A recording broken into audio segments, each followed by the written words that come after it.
get into it. So thanks very much for joining me today. I really appreciate it. Today we're going to talk a little bit about the must-haves, the important things that we need to have a great client experience on your staffing website. For anyone that doesn't know me, I'm Jack Copeland. I am the CEO and co-founder at Staffing Future. So I've been in the staffing industry about 20 years now, working predominantly in the technology space. So a little bit of time as a recruiter, as well as spending a little bit of time on the sales side. And then I've spent most of the last 20 years working for staffing technology companies. Staffing Future is a company that builds websites and job boards for staffing companies. We have about 250 clients, all of whom are staffing. For the vast majority of them, we manage the client experience as well as the candidate experience. And they range from, some of the top 20 staffing organizations in the US through to, plenty of sort of 5, 10 user accounts and stuff like that. So moving on, then in terms of what we're going to talk about today, we're going to talk a little bit about things to think about when you're building your client experience on your website. So one of the first things we want to think about is the user journey. So we're going to talk about that. We want to talk about the types of content that we're going to try and leverage on our website as we're speaking to clients. We're going to talk a little bit about best practices for SEO. Many of these will apply to the candidate experience as well as the client experience. They're just best practices, but they're still very relevant to try and make sure that we're driving that client traffic. We're going to talk about how to try and sort of convert the leads that we have. So obviously we're going to generally have less client traffic than we are candidate traffic for most staffing companies. So it's really important that we try and leverage what we can to try and convert leads. We're going to talk a little bit about technology integration. So how do we leverage technology where we can to try and help with driving traffic, converting traffic, and just sort of making it part of a wider stack. And then of course, reporting and optimization. So it's absolutely crucial that we have the right reporting in place so that we can understand, what's going on and kind of where we're at with everything. We can keep optimizing as well as keeping a little bit of time for questions. So the first thing I want to talk about is really, what we refer to in websites as the user journey. And so what that really is kind of segmenting the user experience throughout the site. So think of it as going down different paths, right? And so when someone's entering a website, generally we're trying to get them through to the most relevant pieces of information and answer the questions that they have as quickly and as efficiently as. So when we're looking at this, we kind of want to think about, okay, well, what kind of user groups are we trying to attract to the site, or are we trying to serve for? And I like to go through kind of what are the typical user personas in staffing. And so this is about as many as you're going to get. Obviously, you've got active candidates and passive candidates. I think everyone knows the delineation there, and we're not really talking much about candidates at all today, but they need to be served. Obviously, people that are looking for a job versus people that are maybe considering working with someone or might be open to it. Within that, you've then got really kind of two buckets of potential clients. And this is something that I think is important to talk about, because I would imagine everyone on the call is offering staffing services, but there's also potentially other services that are slightly to the left and to the right of staffing that a lot of our clients leverage, whether it's, program management, consulting, project services.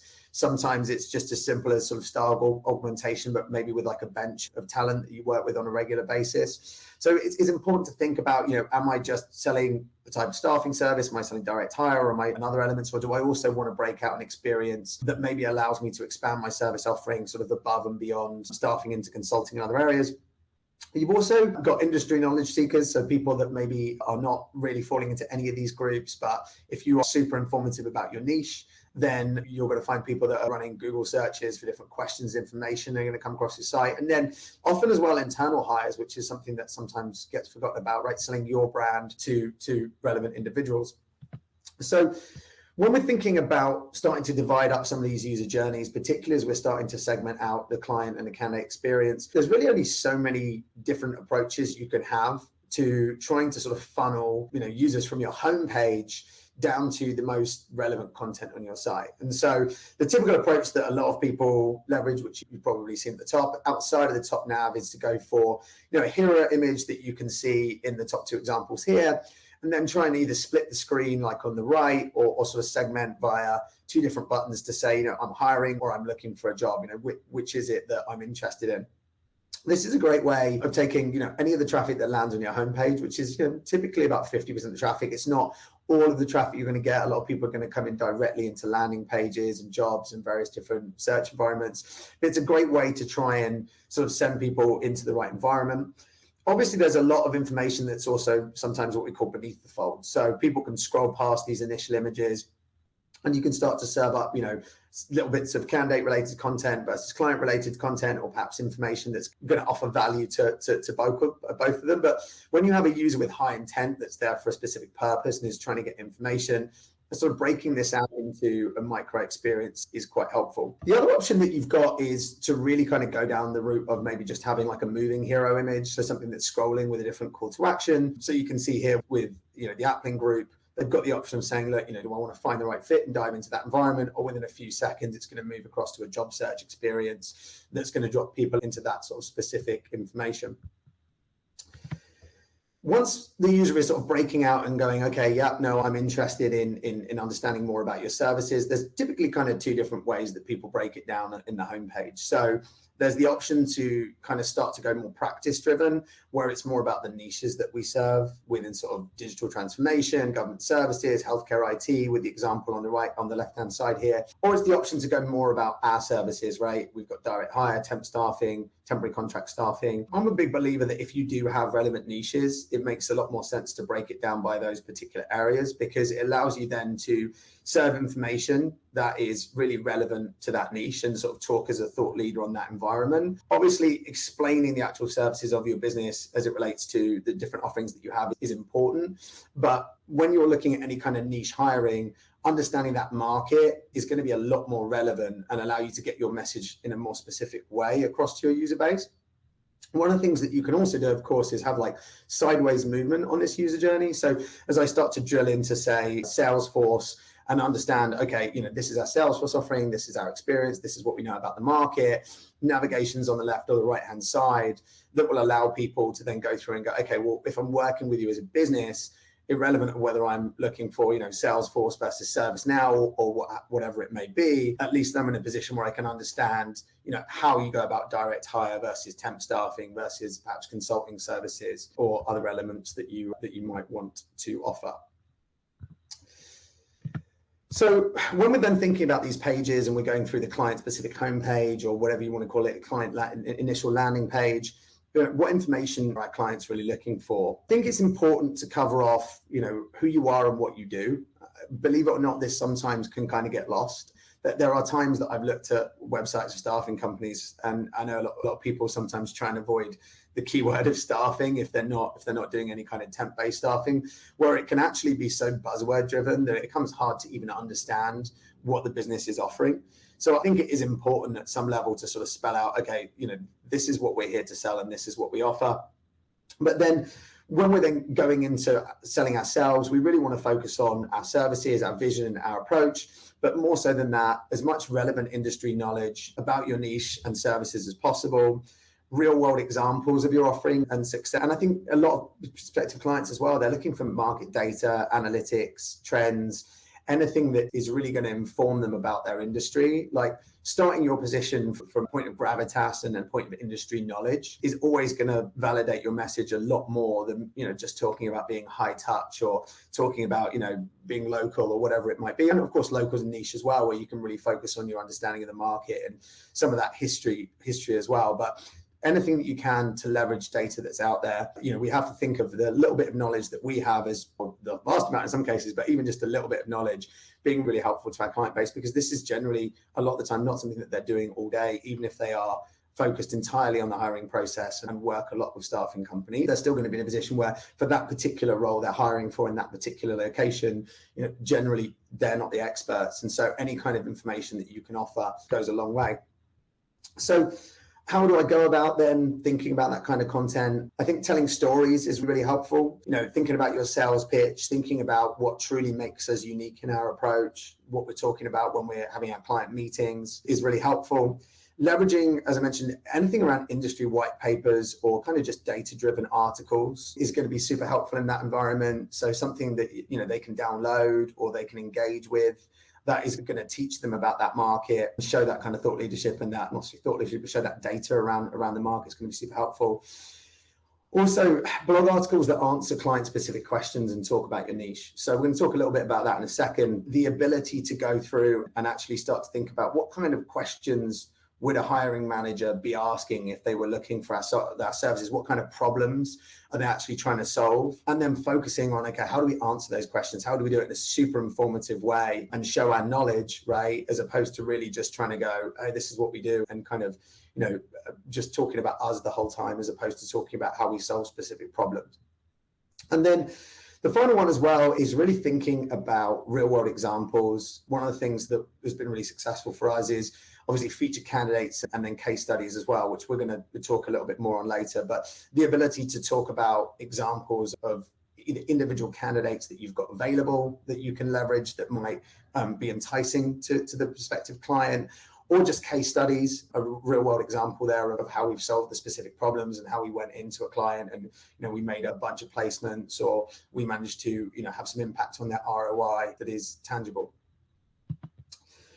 So as we're thinking about this content, as we're thinking about how we put our website together, what are the best practices for content and what are the best practices for SEO within this? And as I mentioned, a lot of this stuff as well is going to be relevant across the site, whether it's on the candidate side or internal hiring or what have you. But one of the things that we always recommend is just researching your articles and keywords. And this is important not just for SEO, it's important to understand if what you're talking about is something that people are interested in, right? So it could be research in terms of looking at some of the challenges that the market is facing, or talking to some of your clients about what they would be interested in, but also obviously using search engine research tools that will allow you to understand what kind of questions are out there, what volume of searches relate to some of these questions, so that we can start to understand if there's a lot of cold traffic that's coming through from Google that maybe don't know who we are, that we can start to target. And then understanding the level of competition for that stuff as well. Because once again, if it's highly competitive, obviously that's difficult to rank for from an SEO point of view, but it's also just about how many people are serving the answer to that question to the market. Are we just regurgitating the same information that's already out there? Now, it's possible to obviously do that in a more effective way, but sometimes it's easier to go for the low-hanging fruit of really trying to target in some of the questions that we feel no one's answering, and talking about that as well. There's some standard sort of best practices you want to do. Obviously, you want to ensure you have the right metadata and sort of on-page SEO for anything that you're putting out there, the right URL structure. Also want to make sure basics around web vitals, that your website's fast. You also want to look really, when it comes to any kind of blog posts, market-related data or white paper, to be looking at, quantity in terms of length of the article. So obviously focusing on making sure that it's super accurate and has relevant information is important, but you also want to make sure that you're generally looking at over 2,000 words. There's been a lot of research over the last couple of years that shows that doing some basic practices like making sure that your content is longer form and takes a lengthier approach to the question you're trying to answer, as well as leveraging things like video and blog transcription, just positions really well within Google and increases your chances as well of getting picked up by external sources as well, and having backlinks shared.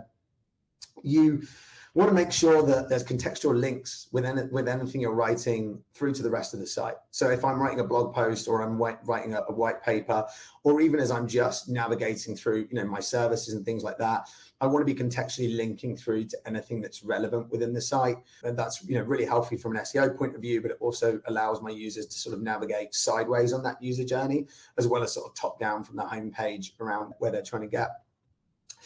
If you can chase down external links to your content, that's great. Having people linking to your content from other sites, especially sites with high domain authority, will drive a lot of traffic and really benefit from an SEO point of view.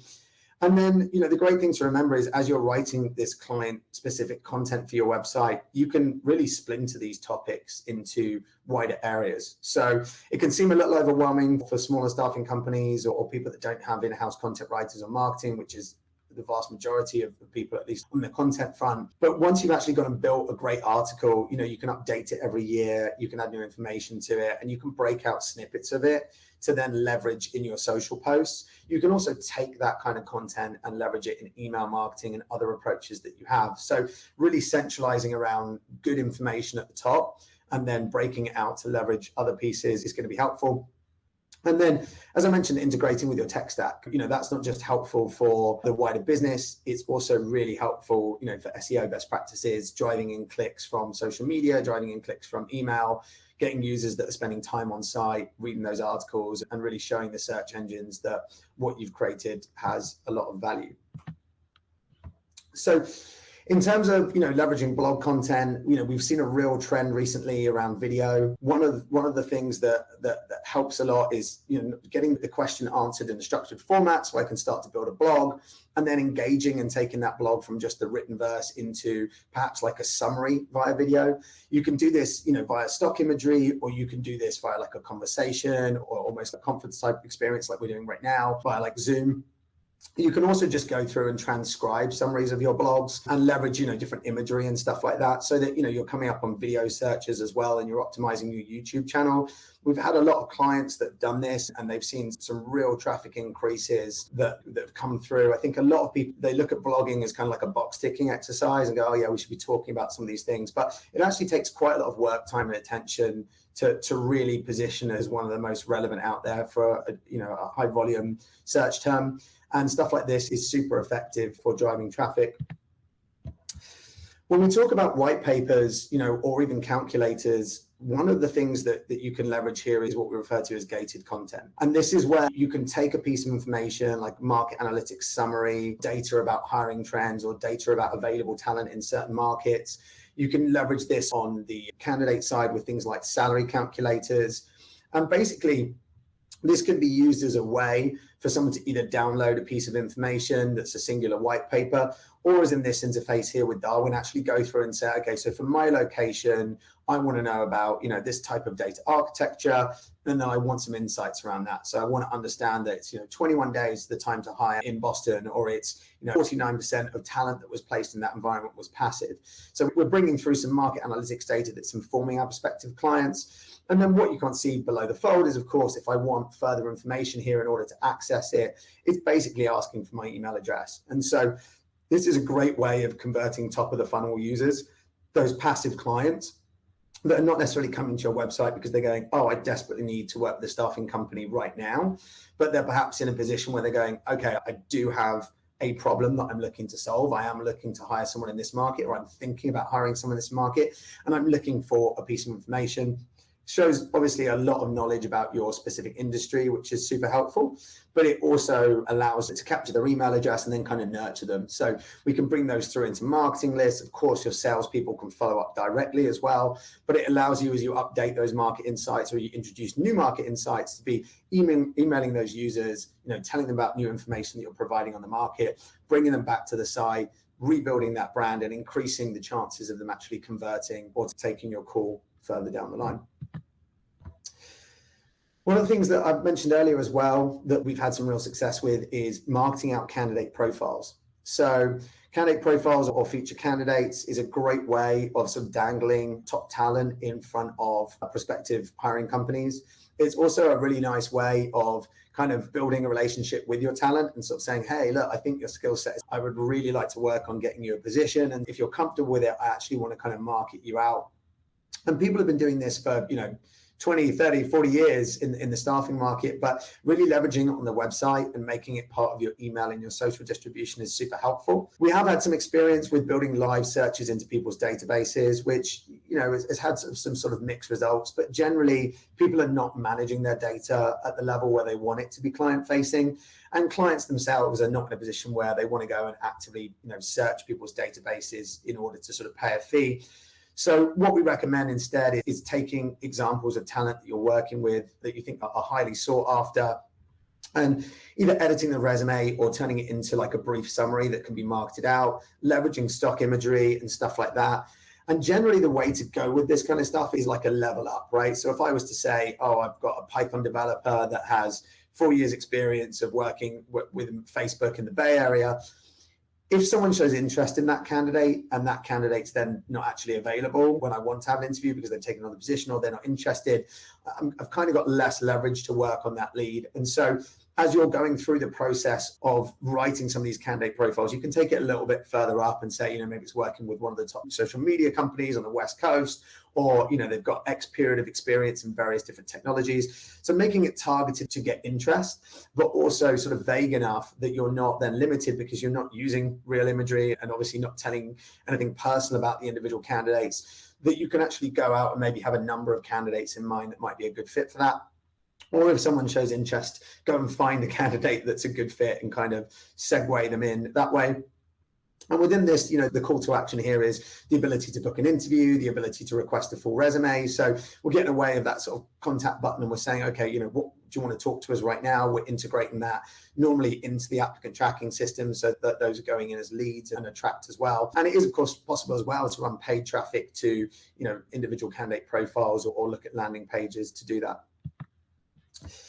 The other piece that's really important is looking at kind of case studies and reviews. This is a great way to really sort of validate your message and start telling stories that is more about the client and the problem that you solved and the collaborative effort around the market, instead of just sort of being like, we're great, we're amazing, we're all these different things. And it's going to relate a lot to clients as well. And, taking some time to work with clients to talk about, okay, can I leverage you as a case study? Can I understand a bit more about what went well? And it's going to give you great feedback. It's going to give you, a reference that you can use. And then it's going to give you those stories to tell that allow you to talk about, nine senior stack engineers that were placed in 90 days and really transfer that through to the ultimate benefit that we're selling in staffing, which is, what was the impact on the client? What was the impact on that business? Case studies and reviews are absolutely essential. And if you're not in a position where you can do case studies, just leveraging reviews is going to be beneficial, especially leveraging, any kind of independent software for that, whether it's like a Clearly Related or a Great Recruiters, or whether it's something that's like a Google reviews. There's a lot of evidence, not just in our market, that shows that platforms that providing reviews really build trust with the users. And having that on your site as opposed to just sort of scrolling comments that don't have any necessarily validity or information about the person leaving that review is going to be a lot more effective. So I wanted to talk for a second a little bit around, okay, we've got to build a user journey to try and think about where we're taking the candidates that already know about us, where they're going on our site. We've maybe created some content to try and inform them. We've also created some blog content, case studies to try and optimize some SEO traffic. And we maybe shared that on social to try and drive some traffic as well. What are we now doing to try and convert some of these users? I'm a big believer in trying not just to focus on the contact form, but trying to add other ways for the user to engage. And so one of the areas that our clients have had a lot of success with is leveraging chatbots. Obviously, there's different types of chatbots. You can look at sequences where you're asking people specific questions and you're taking them down different workflows. As in the example here, I think it's saying, do you want help with recruiting? Do you want help with the project?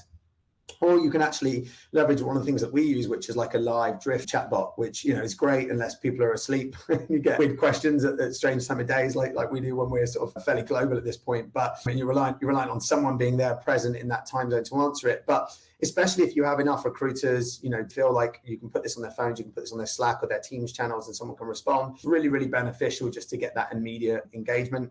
You can also leverage what we call sort of hybrid chatbots or in-page chatbots, where your gated content or sequences of questions that you're asking are actually not necessarily in a pop-up chatbot, they're within the page. So as I'm scrolling down to say view that gated content, it's asking me some information about what kind of gated content I want, and then it's actually asking me, say for my email address, which is pretty beneficial. Obviously, people are going to have different experiences with chatbots around conversion, depending on what else they've got on the site. And there is always that question with a chatbot of, would I have got the lead anyway, or did they just choose to go down that route? But generally, I think at this point, the jury's not out. The vast majority of marketers, I think it's 98% of B2B marketers, which is really what we're talking about here today on the client side, believe that chatbots have added value for them. And essentially, they're increasing, not just the conversion of leads, but also the quality of those leads, because it allows you to ask a few more detailed questions, especially after capturing the email address, the ability to say, okay, who are you? But now will you want some more information? And if not, at least I have the ability to still call you if you abandon. And then it increases the speed of engagement as well, right? And we've had examples where people are asking us questions about information that's on our website, and someone's able to jump on their phone and just respond immediately. And almost always when you're responding within sort of 15, 20 seconds, you're in a position where that person engages and you end up booking a meeting or resolving the question. One of the other elements of technology that's really important is to make sure that you're integrating your website around the rest of your technology stack. So you don't want the website and the client experience on the website to live within a silo. It needs to be part of a wider plan. So we've already talked about, just making sure that we've got some good blogs and some good landing pages and things like that for Google. We touched on the idea that you might want to run some pay-per-click campaigns as well to some of those landing pages to try and drive additional client traffic.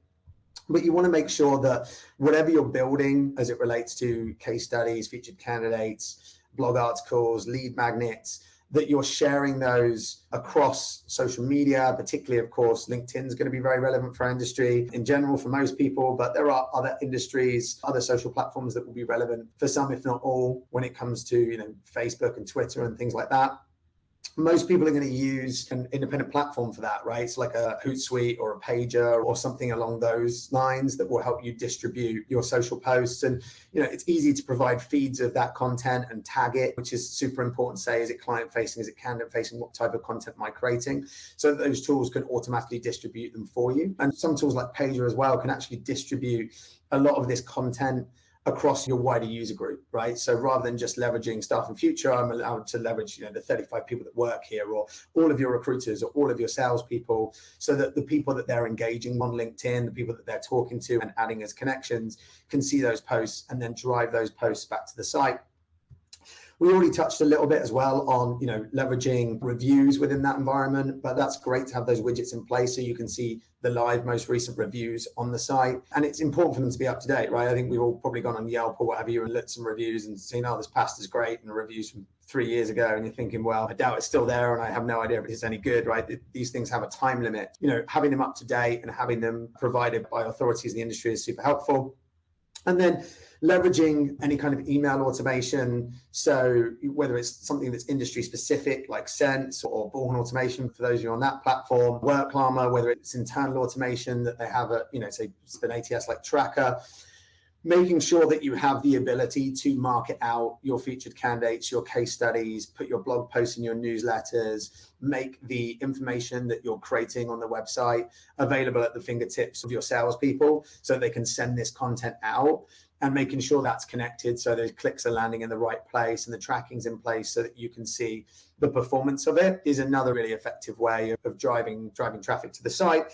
And then also all of this just kind of compounds. So, the more people that land on the site and maybe give us the email address as they're trying to download some gated content, we now have that in our email marketing. We have the ability to kind of remarket to them and re-engage them as well. And then obviously we already touched on, leveraging chatbots or meeting booking items to try and convert that lead, as well as tying that lead back in with your CRM, right? So for people that maybe have 1,000 visitors a month, they're probably not going to have insane volumes of client leads where that's crucial, but we have clients that get hundreds of client leads a month coming through the site because they've been optimizing their SEO for a really long time, or they're really big brands.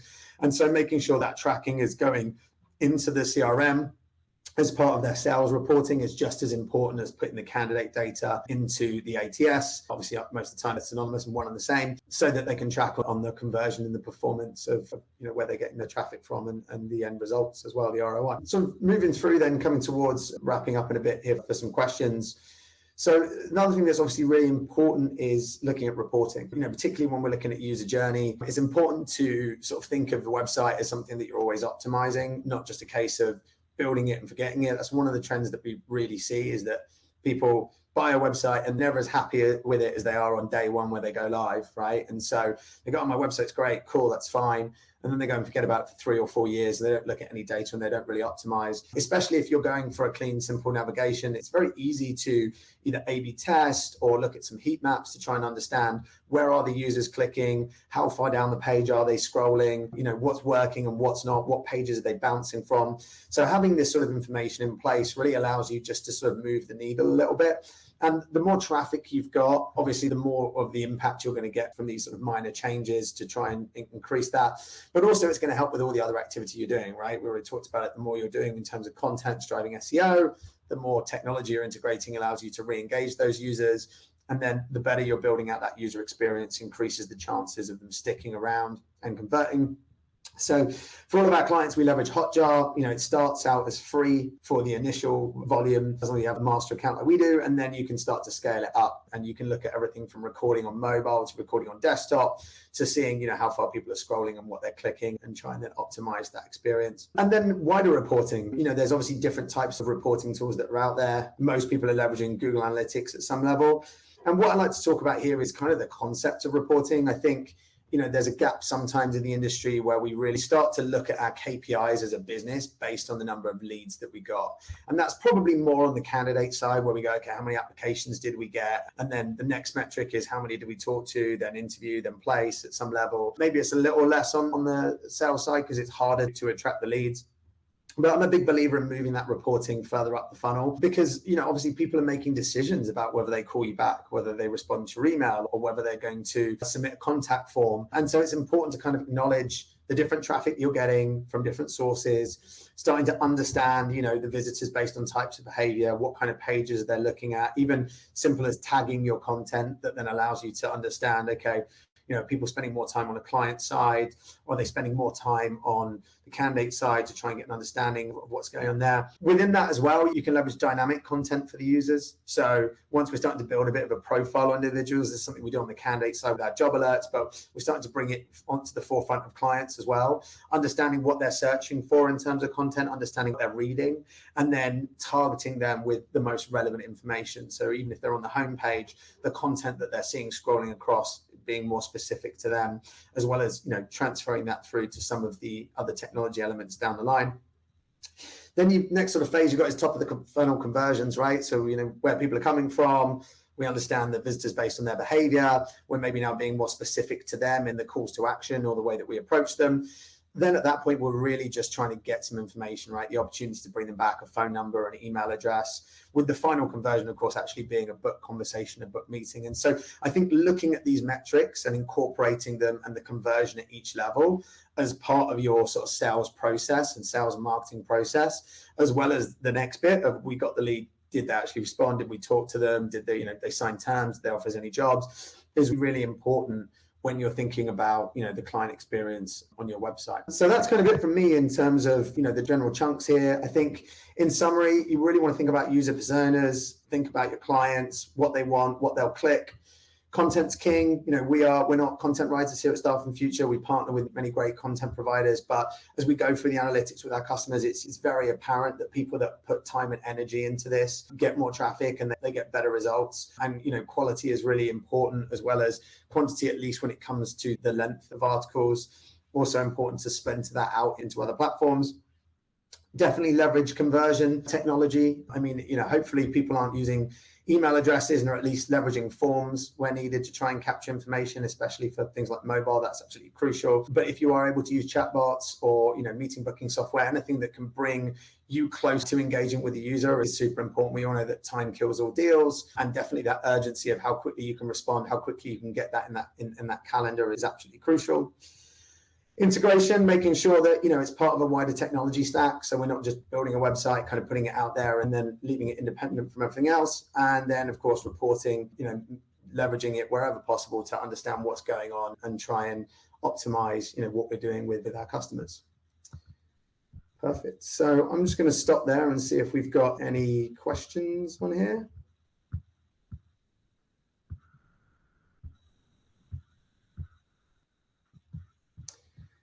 So I just had a chance to look at some of the notes. Thanks, Diane. I hope you're doing well. Good to hear from you as well, Adam. Love you too, buddy. Any questions? Awesome. Please you enjoyed it, Alex.